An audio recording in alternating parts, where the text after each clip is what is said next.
আমরা দিল্লিতে দেখতাম, দিল্লি ইউনিভার্সিটিতে বা জেএনইউতে এই ধরনের উৎপাত হতো। সেখানে ড্রাগ খেয়ে, গাঁজা খেয়ে, মদ খেয়ে রাত জেগে হুজ্জিতি করা হতো গান লাগিয়ে। সেটা আজকে মুক্ত হয়েছে, স্বামী বিবেকানন্দের স্ট্যাচু হয়ে গেছে। এখন শেষ লড়াই ছিল পশ্চিমবাংলায়, আমরা বারবার বলেছি রাজনৈতিক পরিবর্তন হয়েছে। এসব পরিবর্তন হঠাৎ বিপ্লবী হওয়ার যে নেশা কিছু লোকের মধ্যে আছে, আর কিছু লোক এই সরল সিধা স্টুডেন্টদের সামনে সবসময় ব্যবহার করে এসছে, তাদেরকে এক্সপোজ করতে হবে এবং বিচ্ছিন্ন করতে হবে সমাজ থেকে। সঙ্গে কোনো জঙ্গি যোগ দেখতে পাচ্ছি?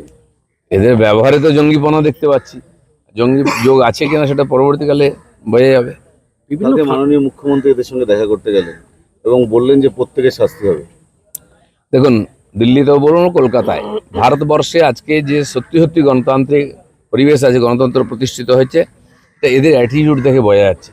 দিল্লিতে আপনারা দেখছেন সপ্তাহখানেক ধরে যে উৎপাত চলছে, পুলিশকে মারা হচ্ছে, পুলিশ যথেষ্ট সংযম দেখিয়ে, সরকার খুব ঠান্ডা মাথায় ছাত্র হিসাবে ট্রিট করে এর সঙ্গে মন্ত্রী নিজে এসে কথা বলছেন, অনশন ভাঙাচ্ছেন।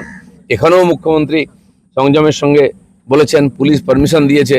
কিন্তু সবার মনে রাখা উচিত যে সবার একটা সীমা আছে, সীমা পার হয়ে গেলে তখন কেউ সীমার মধ্যে থাকবে না। গতকাল এসএফআইয়ের মিছিল, আজকে তৃণমূল পথে নামছে। এটা তো এখন বিধানসভার মধ্যে দেখা যাচ্ছে, আসল তৃণমূল নকল তৃণমূল, কোনটা আসল দুলালে তাল মিছরি বোঝা যাচ্ছে না। যিনি প্রতিষ্ঠাতা তিনি বলছেন আমি আসল দুলালে তাল মিছরি, আসল তৃণমূল জিন্দাবাদ। কি দুর্দশা! আসল, আরে তৃণমূলটাই আসল ছিল না, চারদিক থেকে নিয়ে এসে। আর কাহিঁকে ইট কাহিঁকে রোড়া, ভানুমতি নে কুনবা জোড়া, সেই হিন্দিতে যে কথা আছে সেটাই ছিল। আর যে যেখানকার সেখানে ফিরে গেছে। এটা আমি বলছি না, মাননীয় সুব্রত মুখার্জি বলতেন যে পার্টি নয়, এটা আমরা প্ল্যাটফর্মে সবাই দাঁড়িয়ে আছি, যেদিক থেকে গাড়ি এসেছে সেদিকে সে চলে যাবে। আর যে যার চলে গেছে, ওই আঁটি আর পড়ে আছে।